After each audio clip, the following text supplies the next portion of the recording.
grand moment d'émotion réelle, porté par les trois protagonistes. Je trouvais que c'était prenant, enfin, disons on se retrouvait vraiment rapidement dans le vif du sujet. En immersion. En immersion, ouais, tout à Oui. fait. Voilà.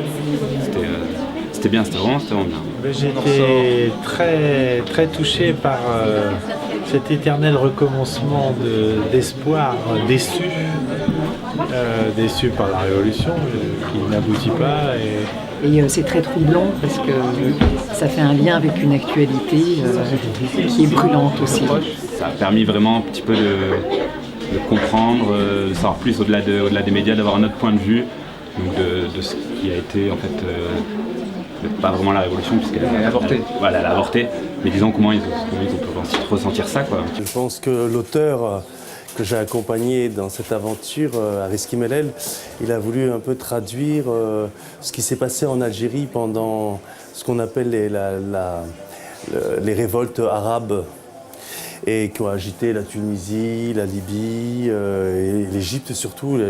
C'est surtout la Tunisie et l'Égypte ont été les pays fer de lance de cette révolte arabe, puisque ça continue aujourd'hui, on peut dire, avec la Syrie.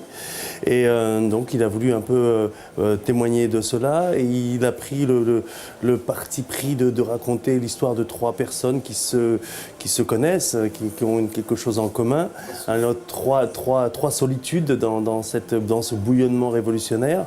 C'est à la fois la petite histoire dans la grande histoire. Il n'en dit pas plus, l'auteur, donc on a fait avec. Nous, là-dessus, on a rajouté tout l'esprit révolutionnaire en filigrane, comme ça, pour tendre un peu la pièce, pour la remettre dans son contexte un peu historique. Après, on s'est attaché à la traiter d'une manière un peu théâtrale, mais vraiment dans une théâtralité presque cinématographique, avec beaucoup de sons, un univers sonore très, très présent, plus de l'image qui est là, qui dessine les scènes. On est dans le même espace, hein, mais on n'est pas dans le même temps. Voilà, ceux qui veulent découvrir cela, je pense que c'est intéressant. Là, c'est le deuxième, on va parler d'anniversaire maintenant, à Tunisie, Égypte, où ça va durer un mois, parce qu'il y a 14 janvier jusqu'au 14, un vendredi aussi, je crois, 15 ou 14, je ne sais plus quoi, février, quand d'abord Ben Ali, puis après Moubarak, ils ont été obligés de plier bagages.